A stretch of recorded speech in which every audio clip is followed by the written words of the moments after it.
El fotógrafo de funerales.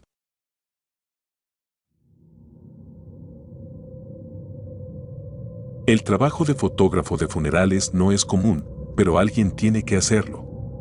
No todos los familiares quieren recordar a sus muertos con las frías imágenes del último adiós, pero otros buscan preservar la memoria, capturar cada lágrima, cada gesto de despedida. Durante años, me acostumbré a la tristeza ajena, a las miradas perdidas y al sonido monótono de los rezos. Pero entonces, algo cambió. Fue en el funeral de un anciano llamado Arturo Salcedo cuando noté por primera vez algo extraño. Mientras editaba las fotos, me percaté de una figura que no recordaba haber visto en la ceremonia. Era un hombre alto, delgado, vestido completamente de negro, con una sonrisa inquietante. Pensé que era un familiar desconocido o algún conocido del difunto, pero cuando amplié la imagen, sentí un escalofrío recorrerme la espalda. Su mirada estaba fija en la cámara, como si supiera que lo estaba fotografiando. No le di demasiada importancia hasta que volvió a ocurrir. Un par de semanas después, en otro funeral, allí estaba él. Misma ropa, misma sonrisa. Su posición en la imagen siempre era peculiar, nunca en el centro, nunca junto a los deudos, siempre en un rincón, en la penumbra, como si quisiera ser visto y no visto al mismo tiempo. Movido por la inquietud, revisé las fotos de los funerales pasados y mi sangre se heló. En al menos 5 de ellos, ahí estaba ese hombre. Su presencia era sutil, pero una vez que lo notabas, resultaba imposible ignorarlo. ¿Quién era? ¿Por qué asistía a tantos velorios? Y, lo más inquietante, ¿cómo era posible que yo no lo recordara en persona? Decidí investigar. Empecé preguntando a los asistentes de los funerales donde había aparecido. Nadie lo recordaba. Mostraba las fotos y la respuesta era siempre la misma: nunca vi a ese hombre ahí. Incluso los familiares más atentos, aquellos que conocían cada rostro en la sala, negaban haberlo visto. Fue entonces cuando mi temor se convirtió en obsesión. Una noche, mientras revisaba las fotos más recientes, noté algo aún más aterrador. En cada imagen donde aparecía el hombre de negro, había alguien más a su lado. No de manera obvia, sino sutil. Un deudo, un amigo, alguien cercano al difunto. Lo perturbador era que, al investigar, esas personas fallecían pocos días después. Accidentes, enfermedades repentinas, desapariciones inexplicables. Siempre, sin excepción, era imposible que fuera una coincidencia. El hallazgo me quitó el sueño. Mi trabajo dejó de ser una rutina y se convirtió en una maldición. Cada funeral era una sentencia de muerte para alguien más. Y entonces, sucedió lo inevitable. Mientras tomaba fotografías en un velorio, mi lente capturó algo que me dejó helado. Allí estaba el hombre de negro, y junto a él, yo mismo. El pánico me invadió. Sabía lo que significaba. Sabía que mi tiempo se agotaba. Busqué desesperadamente una explicación, alguna forma de romper el patrón, de evitar el destino que me esperaba. Dejar el trabajo no era suficiente. Quemar las fotos tampoco servía. Cada intento por escapar se sentía inútil. Y entonces, lo vi. No en una foto, no en una imagen. Lo vi en persona. En la calle, al otro lado del vidrio de una cafetería, observándome con su eterna sonrisa. Supe que había llegado el momento. Me encerré en mi departamento, temblando, esperando el final. Pero el final nunca llegó. En su lugar, llegó un sobre.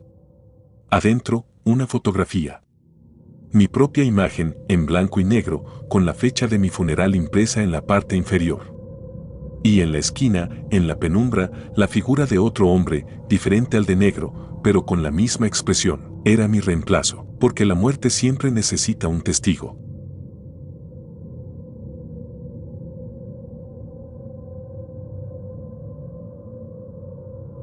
El hombre del piso de arriba.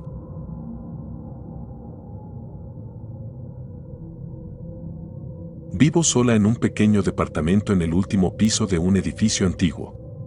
La zona es tranquila, los vecinos son discretos y mi rutina siempre ha sido la misma: trabajar durante el día y regresar a casa por la noche para disfrutar de un poco de paz y silencio. Sin embargo, hace unos meses comencé a notar algo extraño.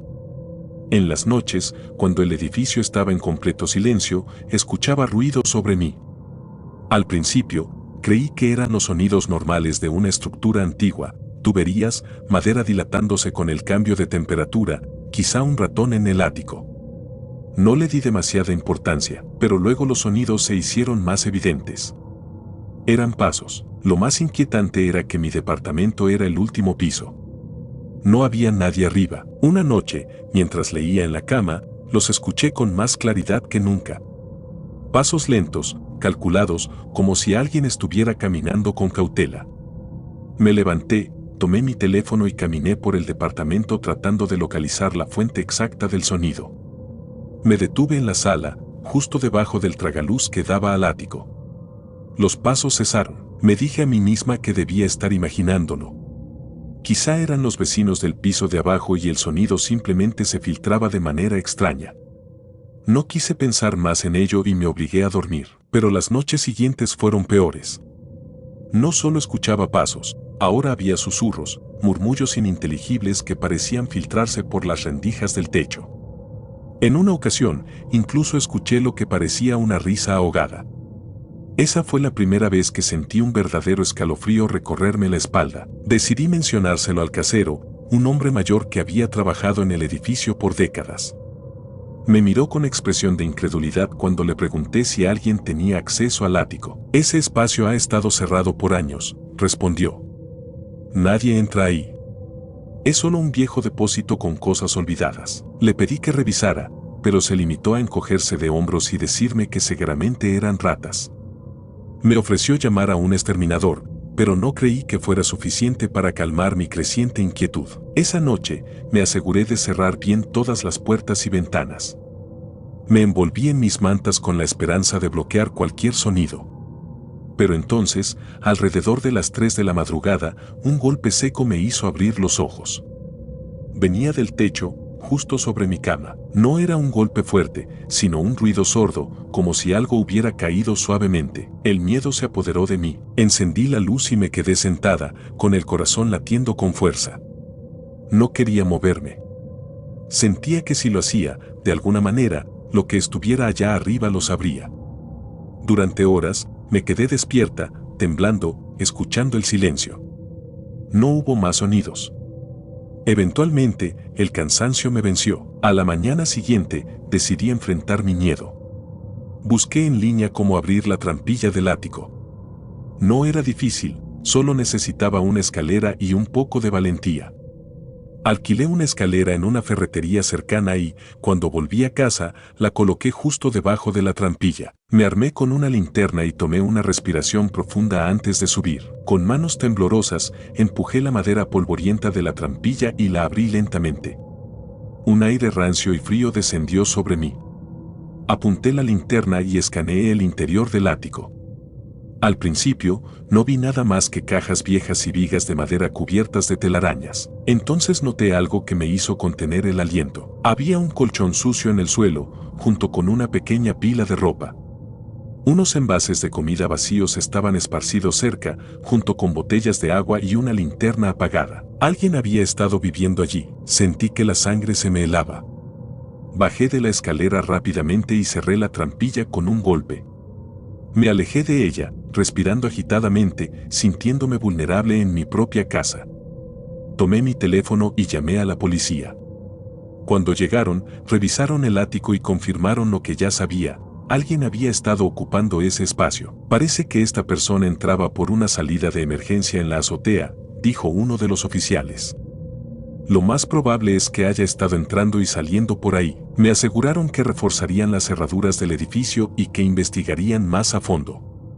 Me aconsejaron quedarme en casa de un amigo o un familiar hasta que estuviera segura de que la persona no volvería. Me fui a casa de una amiga esa noche. Intenté dormir, pero cada vez que cerraba los ojos, imaginaba a alguien bajando del ático en la oscuridad, observándome mientras dormía. 2 días después, la policía me llamó.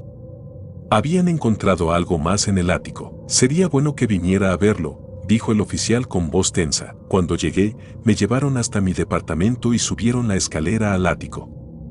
En una de las cajas viejas, encontraron un cuaderno lleno de notas. Eran páginas y páginas de escritos desordenados, pero lo que me heló la sangre fue lo que estaba escrito en la última página. La he estado observando. Sé que sospecha. Pronto estaré listo. Pronto bajaremos a hablar. Mi estómago se revolvió. La policía me dijo que todavía no habían encontrado al intruso, pero que ya estaban revisando las cámaras de seguridad del edificio. Esa noche, decidí que ya no podía quedarme más en ese departamento. Empaqué mis cosas y busqué un nuevo lugar para vivir. Nunca supe quién era el hombre del piso de arriba. Nunca supe cuánto tiempo había estado allí, observándome en la oscuridad. Pero cada vez que escucho un crujido en el techo de mi nueva casa, no puedo evitar contener la respiración, esperando no volver a escuchar aquellos pasos en la noche.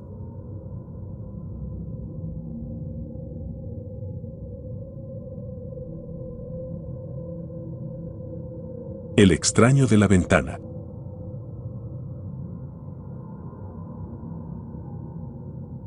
Desde hace varias semanas, mi hijo ha estado insistiendo en que un hombre le habla desde la ventana de su habitación por las noches. Al principio, pensé que era solo su imaginación, un juego de niños o una pesadilla recurrente. Pero con el tiempo, su miedo se volvió más palpable. Cada noche, después de apagar las luces y desearle buenas noches, él me llamaba unos minutos después, temblando, diciendo que alguien estaba allí afuera. Mamá, él me llama por mi nombre, susurraba, con los ojos muy abiertos. Dice que quiere entrar. Intenté tranquilizarlo. Revisé la ventana, la aseguré y le mostré que no había nadie allí afuera. Vivimos en un vecindario tranquilo, con cercas altas y un jardín bien iluminado. No había forma de que alguien pudiera estar parado junto a su ventana sin que yo lo notara. Pero entonces, una noche, decidí revisar las cámaras de seguridad. Nunca me había molestado en mirarlas antes, porque sinceramente no creía que hubiera nada que ver. Pero cuando abrí la grabación de la noche anterior, el aire se me atascó en los pulmones. A las 2:37 de la madrugada, un hombre estaba de pie frente a la ventana de mi hijo. No lo vi moverse, ni siquiera parpadear. Solo estaba allí, mirándolo, con una sonrisa extrañamente ancha en su rostro. No pude escuchar lo que decía, pero sus labios se movían de manera lenta y pronunciada. No había duda de que estaba susurrando algo. Mi piel se erizó al notar que, en cierto momento, él inclinó la cabeza ligeramente y miró directo a la cámara. Como si supiera que lo estaba observando. Los oficiales llegaron en menos de 10 minutos, revisaron el jardín, las cercas y las calles cercanas. No encontraron a nadie. Les mostré el video, pero cuando intentaron mejorar la imagen del rostro del hombre, la grabación se distorsionó. Era como si su imagen se desvaneciera cada vez que intentaban enfocarla. Uno de los oficiales me dijo que probablemente era un bromista o alguien sin hogar buscando refugio, pero su tono no sonaba convencido. Esa noche dormí en la habitación de mi hijo, abrazándolo mientras él sollozaba contra mi pecho. Pero lo peor aún estaba por venir. Al día siguiente, recibí un mensaje en mi teléfono. No reconocí el número. Era una imagen, la captura de la cámara de seguridad, pero con una diferencia. En la versión que me enviaron, el hombre ya no estaba mirando a la ventana de mi hijo. Estaba mirando dentro de la casa, directo hacia mi habitación. No dormí en toda la noche. Llamé a un cerrajero para instalar más cerraduras, compré una lámpara de sensor de movimiento para el jardín y revisé cada rincón de la casa antes de acostarnos. Me aseguré de que mi hijo estuviera profundamente dormido y, armada con un cuchillo de cocina, me senté en la sala a esperar. A las 2:37 de la madrugada, la lámpara del jardín se encendió. Mi corazón martillaba en mi pecho. Me acerqué lentamente a la ventana y aparté apenas la cortina. No había nadie, pero entonces mi teléfono vibró. Otro mensaje: no me ignores. Solté el teléfono de golpe y corrí a la habitación de mi hijo. Lo encontré escondido debajo de las sábanas, temblando. Mamá, susurró con voz quebrada. Ahora está dentro de la casa. La puerta del armario estaba entreabierta. No recuerdo haber corrido nunca tan rápido en mi vida. Agarré a mi hijo y salimos de la casa sin mirar atrás. No sé cómo logré conducir hasta la estación de policía con las manos temblando tanto. No supe qué decir cuando intenté explicar lo que estaba ocurriendo. Los oficiales revisaron la casa de arriba a abajo. No encontraron signos de entrada forzada ni rastros de alguien dentro. Lo único fuera de lugar era un mensaje escrito con algo rojizo en el espejo de mi habitación. Nos vemos pronto. Esa fue la última noche que pasé en esa casa. Me mudé con mi hermana en otra ciudad, llevándome a mi hijo lejos de allí, pero anoche recibí otro mensaje, y en el reflejo del cristal, la misma sonrisa de siempre.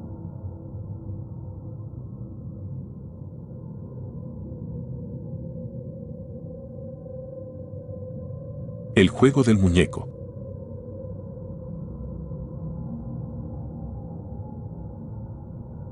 No sé en qué momento comenzaron los problemas. Quizá todo fue culpa mía. Quizá debía haber prestado más atención desde el principio. Mi hijo, un niño de 6 años, recibió un muñeco como regalo de cumpleaños. No recuerdo haberlo comprado, y cuando pregunté a los invitados, nadie reconoció haberlo traído. Era un muñeco de trapo con botones negros por ojos y una boca cosida con hilo rojo. Nada particularmente aterrador, pero había algo en el que no me gustaba. Sin embargo, mi hijo lo adoró desde el primer momento. La primera noche, lo encontré en el suelo, junto a la cama de mi hijo. No le di importancia, seguramente se le había caído mientras dormía. Pero al día siguiente, el muñeco estaba en la sala, sentado en el sillón. Pensé que mi hijo lo había dejado allí. Las siguientes noches se volvieron más extrañas. El muñeco aparecía en distintos lugares, en la cocina, en la mesa del comedor, incluso en mi habitación. Mi hijo juraba que no lo movía. Dijo que el muñeco jugaba solo. Mami, él camina cuando dormimos. Pensé que solo era imaginación infantil. Hasta que instalé una cámara de seguridad en su habitación. Esa noche, me desperté con un presentimiento horrible. Encendí el monitor de la cámara y vi a mi hijo durmiendo tranquilamente. Pero el muñeco ya no estaba en su cama. Mi corazón se aceleró cuando lo vi moverse. No había nadie en la habitación, pero el muñeco cayó de la cama y, lentamente, comenzó a arrastrarse hacia la puerta. Tragué saliva, con las manos temblorosas.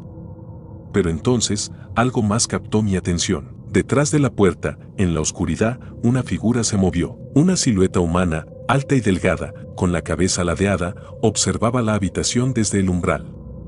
No podía ver su rostro, pero su mera presencia me llenó de terror. Corrí hacia la habitación de mi hijo, sintiendo el corazón martillar contra mi pecho.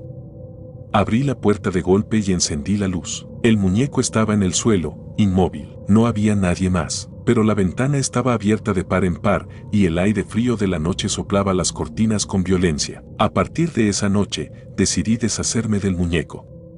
Lo llevé lejos de casa y lo arrojé en un contenedor de basura. Pero a la noche siguiente, estaba de vuelta en la habitación de mi hijo, sentado sobre su almohada. Me mudé con él a casa de mi hermana. No podía explicarle lo que pasaba, solo le dije que necesitaba estar lejos por un tiempo, pero incluso allí, por las noches, sentía que alguien nos observaba. Una mañana, encontré una nota escrita con letra infantil sobre la cama de mi hijo. No puedes huir. El juego aún no ha terminado.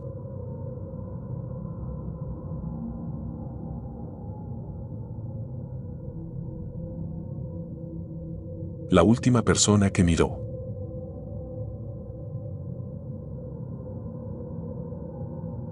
Trabajo desde casa. Es un empleo aburrido, pero paga las cuentas. Paso la mayor parte del día frente a la pantalla de mi computadora, revisando informes y respondiendo correos. Aquella noche no era diferente a las anteriores, una taza de café frío a mi lado, la luz de la pantalla reflejándose en mis gafas y el sonido monótono del teclado llenando la habitación. Eran las 2:13 de la mañana cuando recibió un nuevo correo. El remitente era desconocido. El asunto me desconcertó. Soy la última persona que verás. Al principio, pensé que era spam o una broma de mal gusto. Pero entonces vi el archivo adjunto. Una imagen. Mi curiosidad fue más fuerte que la precaución y di clic para abrirla. Era una fotografía de mi escritorio, de mi computadora, de mí. El sudor frío se deslizó por mi espalda.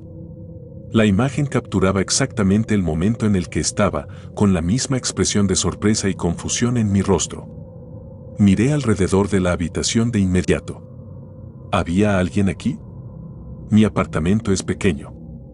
Solo un cuarto, una sala con cocina y un baño. No había ningún lugar donde alguien pudiera esconderse. Revisé la cerradura de la puerta, intacta. Las ventanas, cerradas. Entonces vi algo en la foto que me hizo contener la respiración. En el reflejo de la pantalla de mi computadora, detrás de mí, se distinguía una silueta. Alguien alto, de facciones borrosas, de pie en la penumbra. Me giré de inmediato. Nada. La habitación estaba vacía. Miré la imagen de nuevo. La figura estaba ahí, inmóvil, como si esperara pacientemente a que yo lo notara. Cerré la laptop de golpe y me levanté. Mi corazón latía con fuerza en mi pecho. ¿Era alguna broma? ¿Un virus? ¿Alguien me estaba espiando? Revisé toda la habitación, abrí el armario, me asomé bajo la cama. Nada. La paranoia me invadió. Tal vez una cámara oculta. Busqué entre mis cosas, pero no encontré nada sospechoso. Volví a sentarme frente a la computadora y la abrí con cautela. Revisé nuevamente la imagen. La figura seguía ahí. ¿Y si solo era una alteración digital? Traté de rastrear el origen del correo, pero no había información. La dirección de remitente era una cadena aleatoria de letras y números. Entonces, un nuevo correo llegó. No te molestes en buscarme. Ya te encontré primero. Mi pulso se aceleró. No podía ignorar más esto. Tomé mi teléfono y llamé a la policía. ¿Hay alguien espiándome?, dije, tratando de controlar mi voz. La operadora me hizo preguntas, intentó calmarme. Me dijo que un patrullero pasaría por mi casa. Segundos después de cortar la llamada, otro correo apareció. No debiste hacer eso. De repente, las luces parpadearon. Mi pantalla se apagó.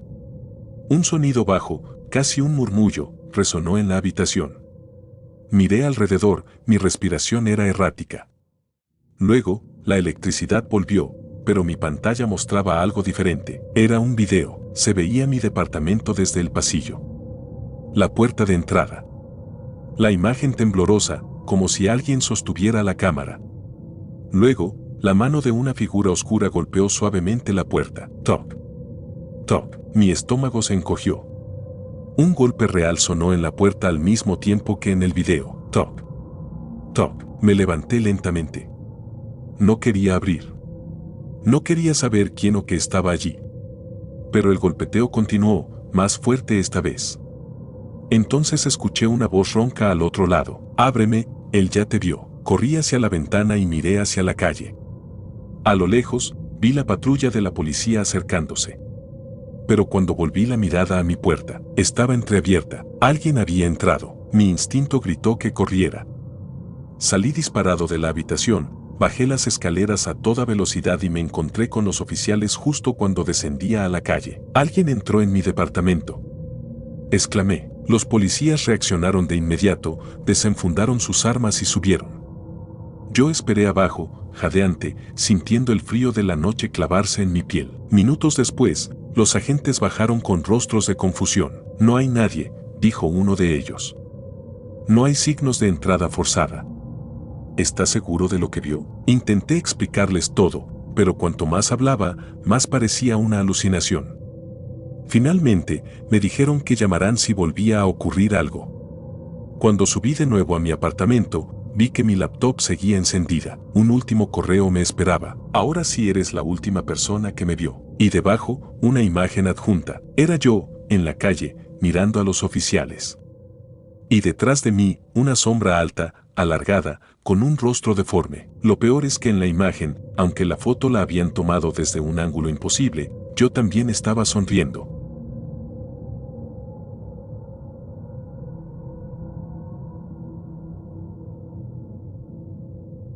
El ritual de medianoche.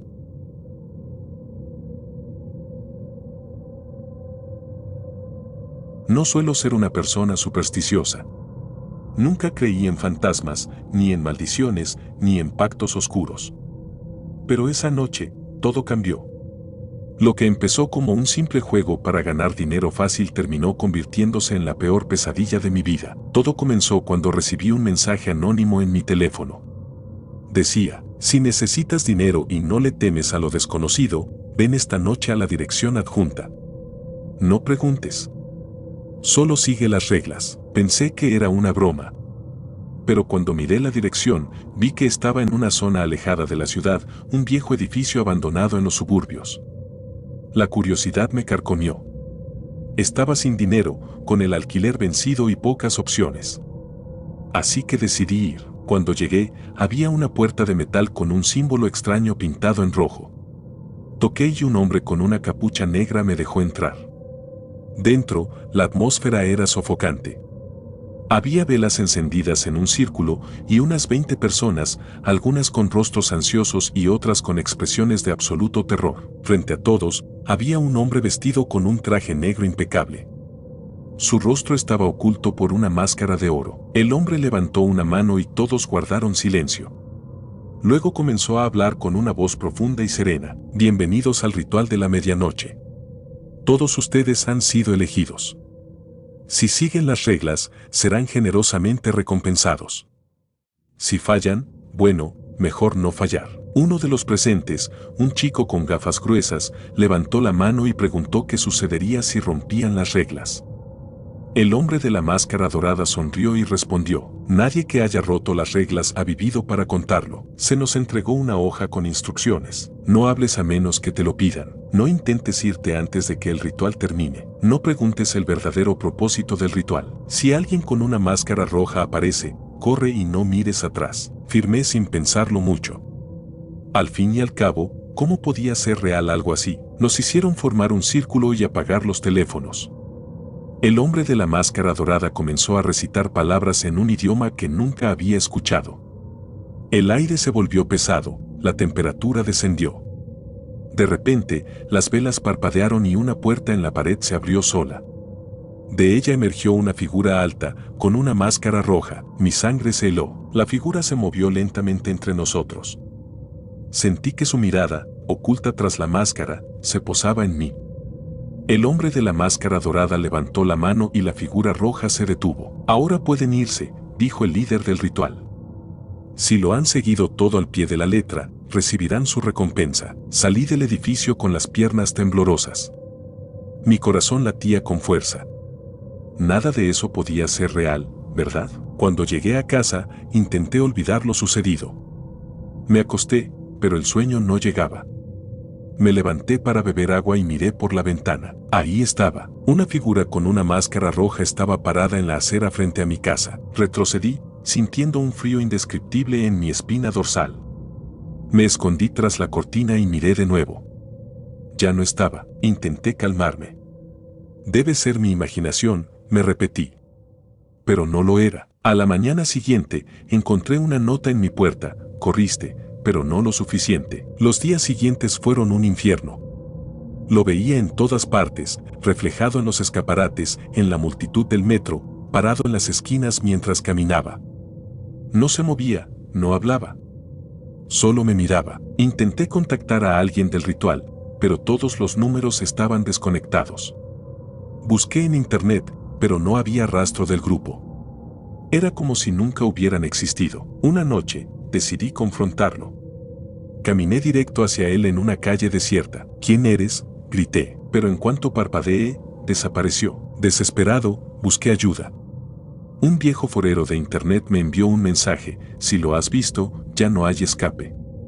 Solo tienes una oportunidad. Me dio instrucciones para realizar un contrarritual, una especie de desvinculación. A medianoche, debía rodearme de velas y decir su nombre 3 veces. El problema era que no sabía su nombre. Esa noche, volvió a aparecer. Esta vez, estaba dentro de mi casa. En la esquina de mi habitación, inmóvil. Su máscara roja resplandecía en la oscuridad. Corrí, pero no había salida. Me acorraló. Su respiración era pesada, su presencia asfixiante. En un acto desesperado, recordé las palabras del ritual y las recité en voz alta. El aire vibró. La figura se detuvo por un instante y luego avanzó más rápido. Oscuridad total. Cuando desperté, estaba en el edificio del ritual. Todo era igual que antes. El hombre de la máscara dorada me miraba con una sonrisa. Bienvenido de nuevo, dijo. Me di cuenta de que nunca había escapado. El ritual nunca había terminado, y nunca terminaría.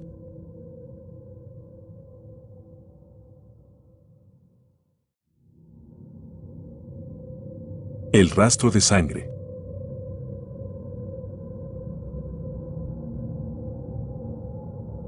La lluvia caía con fuerza sobre el pavimento cuando llegué a la escena del crimen.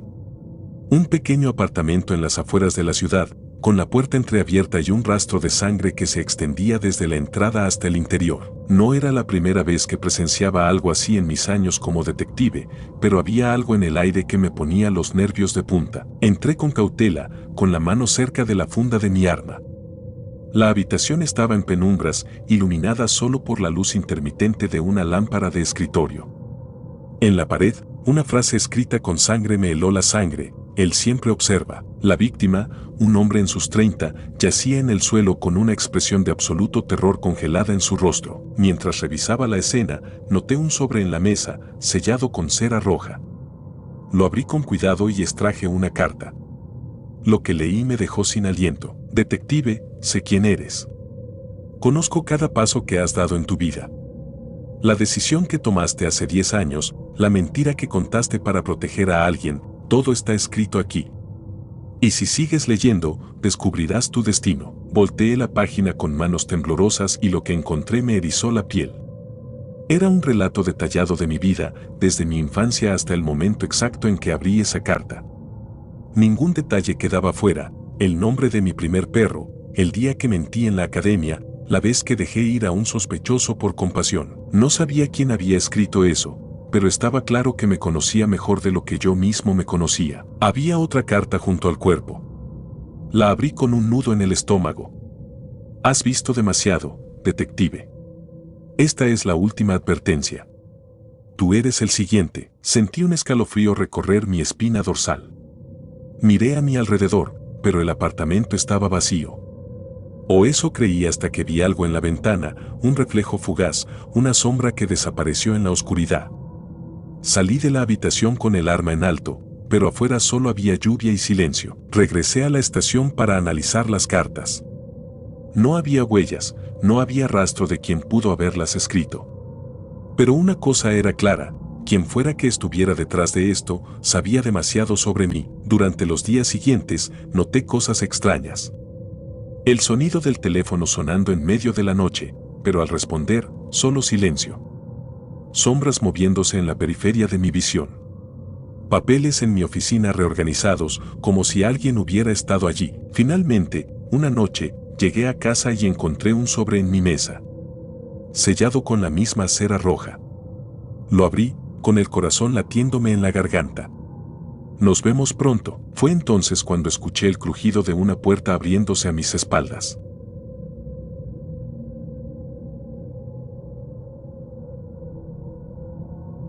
Gracias por tomarse el tiempo de escuchar nuestros relatos de terror, espero y haya sido de su agrado.